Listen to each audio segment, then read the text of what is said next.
Você já se perguntou como atores memorizam textos? Eu fui atrás de ver como eles memorizam aqueles textos enormes de filmes, de peças, pra gente aplicar aqui no vestibular. Tem uma professora de psicologia chamada Elga Noyce, que trabalhou com atores para descobrir como eles decoram esses textos. E ela fez isso por 20 anos. E aí eu estava vendo o resultado da pesquisa dela, que mostra como os atores profissionais, diferentes de atores amadores ou quem quer só decorar, decora realmente os textos. E é uma forma completamente diferente, que é o assunto do vídeo de hoje. Então começa assim, eles pegam o texto e começam a ler. E a gente pensaria que eles começam decorando as falas, decorando o que acontece, mas não.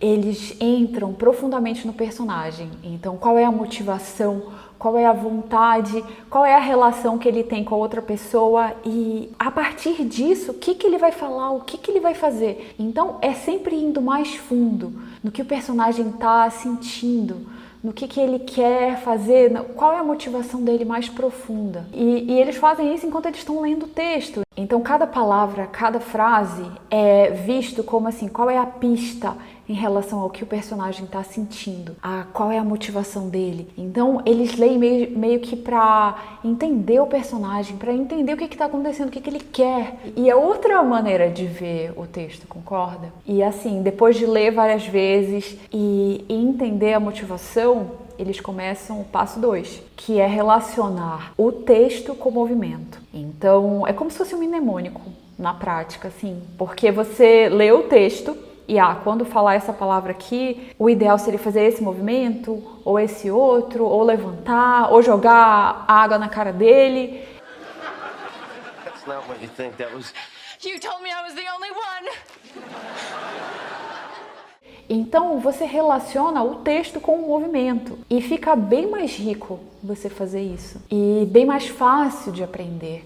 E na verdade é isso que é atuar, não é só decorar o texto e falar como se fosse uma palestra. Então é dar vida ao texto e relacionar com o movimento é necessário. Então acaba que atores lembram de textos em que eles relacionaram a fala com o movimento anos depois, décadas depois, porque isso fica tão claro, isso fica tão fixo na memória que fica para sempre. Então essa é uma ideia de atores profissionais. Então eles estão sempre lendo o texto, lendo o script e nunca pensando, eu vou decorar essa fala aqui, eu vou decorar isso aqui. Não. Primeiro é vendo o significado mais profundo, é vendo a motivação, a vontade do personagem. E depois é entendendo quais são as ações, quais são os movimentos que ele faz a partir desse texto ou junto com esse texto. E o terceiro vai ser sentir as emoções. E aí, finalmente, quando você vê um ator interpretando, uma atriz, você vê todas aquelas nuances de emoção no rosto e nos olhos. O que é isso? Eles estão sentindo a emoção. Eles estão sempre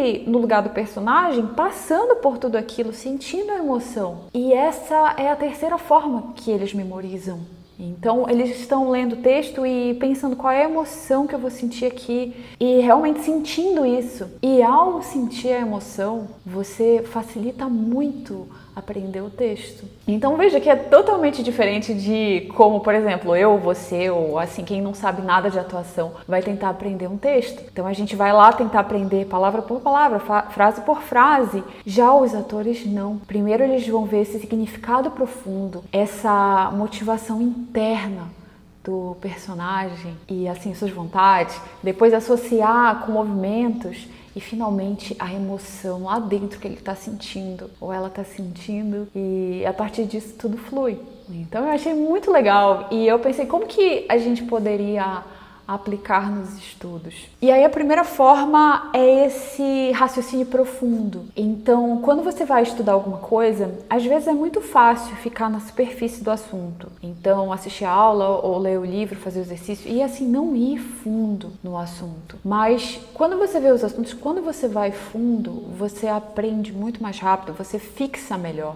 Isso é comprovado. Profundidade de raciocínio é uma das coisas que mais ajudam a aprender. E o que é? Vamos dar um exemplo. Então, quando você estuda colisão entre bolas, entre qualquer coisa, e aí às vezes você fica só na quantidade de movimento MV, e não sente aquilo que está acontecendo, não processa direito. Então, se for uma bola do mesmo tamanho, da mesma massa, vai ser uma coisa. Se for uma bola 10 vezes maior, vai ser uma coisa. Se for um trem e um fusca, o que vai ser? Então, entender as coisas desse jeito. Eu tô com muito frio, nossa, eu vou colocar isso. E coeficiente de restituição, por exemplo, o que significa? Quando ele é alto, quando ele é baixo, o que isso significa?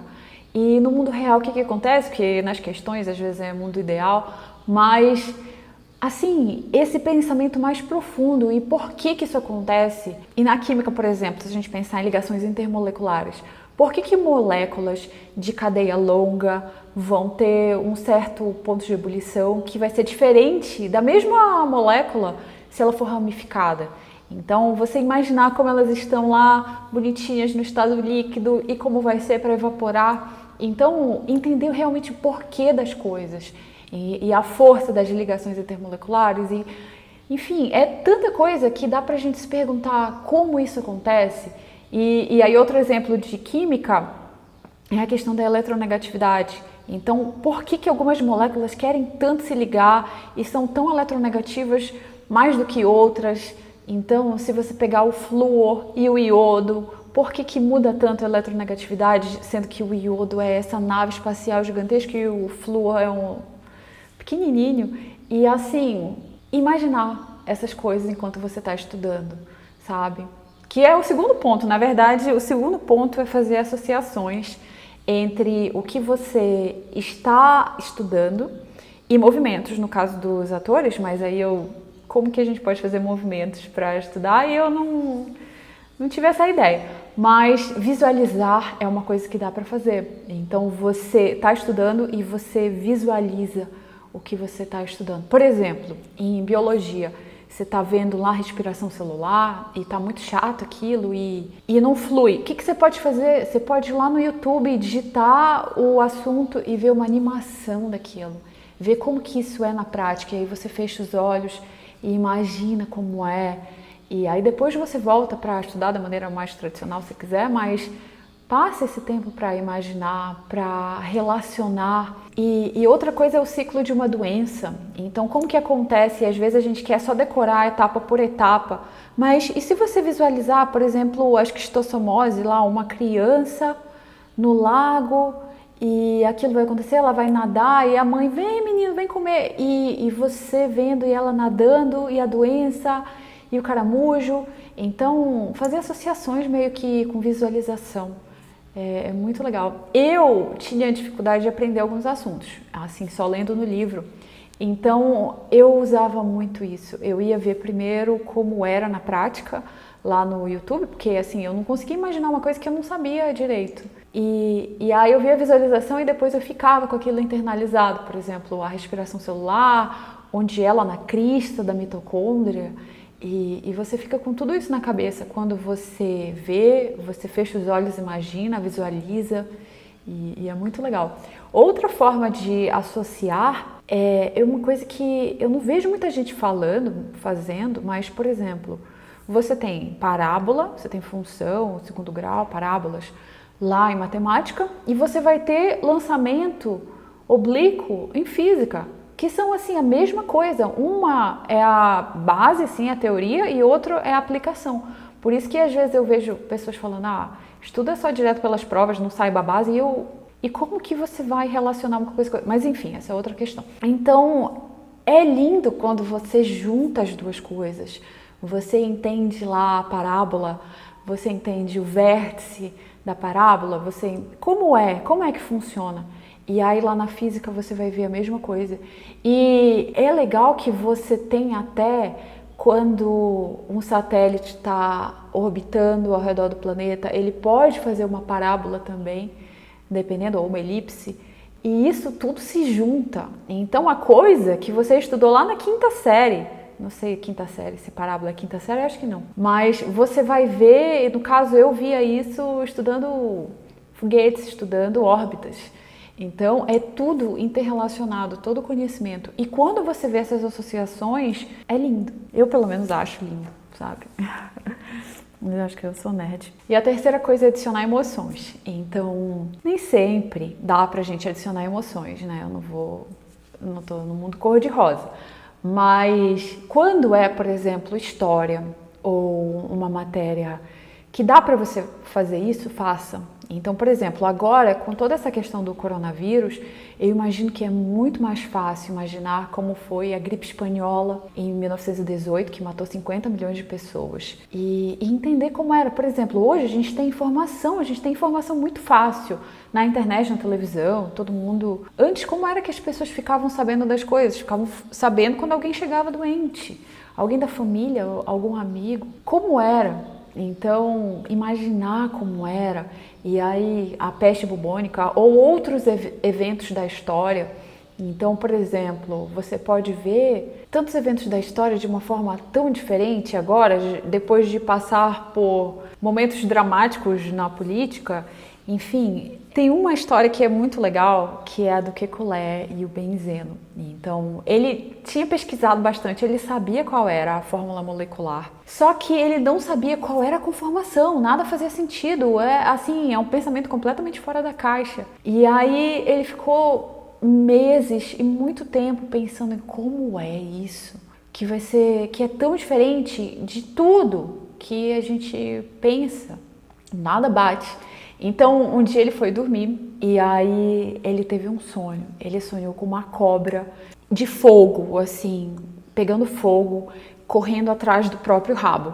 E aí ele acordou no meio da noite, fez o desenho do que ele sonhou. E aí foi caindo a ficha da estrutura ressonante do benzeno. Enfim, muito legal. E aí, quando a gente estuda essas coisas e vai atrás profundamente, você vai internalizando isso, vai sentindo essas coisas que as pessoas sentiram na época. Imagina você descobrir isso, você ter essas ideias e ir atrás da história, assim, ver como era. Claro, às vezes não precisa de tudo isso para passar, eu entendo, às vezes você não gosta disso, mas talvez principalmente quando você não gosta, que é ainda mais importante ver as histórias, ver o que estava por trás. Mas enfim, vamos resumir. Primeira coisa, esse é meu filho gritando. A primeira coisa foi ver o significado das coisas, foi entrar no processamento profundo. Então, no caso dos atores, eles vão lá ver a motivação do personagem. E aqui a gente vai entender o que é, o porquê das coisas. Assim, qual é a explicação? Por que uma coisa e não outra? E ir bem fundo. A segunda coisa, nos atores, foi fazer associação com os movimentos. E aqui a gente faz associação com uma visualização, com uma imaginação, ou de uma matéria com a outra. Então lá a parábola com o satélite que orbita, mas acaba não ficando e sai de novo em uma parábola, ou o lançamento oblíquo nos foguetes. Eu acho que fica tudo mais rico quando você imagina, quando você sente, quando você vai mais fundo no assunto. E é mais fácil de aprender, mais fácil de lembrar e de colocar lá na prova. Então, essa é a ideia do vídeo de hoje e eu espero que você tenha gostado. Me conta aí nos comentários o que você achou e qual dica dessas dos atores você vai colocar nos seus estudos. E é isso. Então, continue indo atrás dos seus sonhos. O mundo precisa da habilidade que só você tem.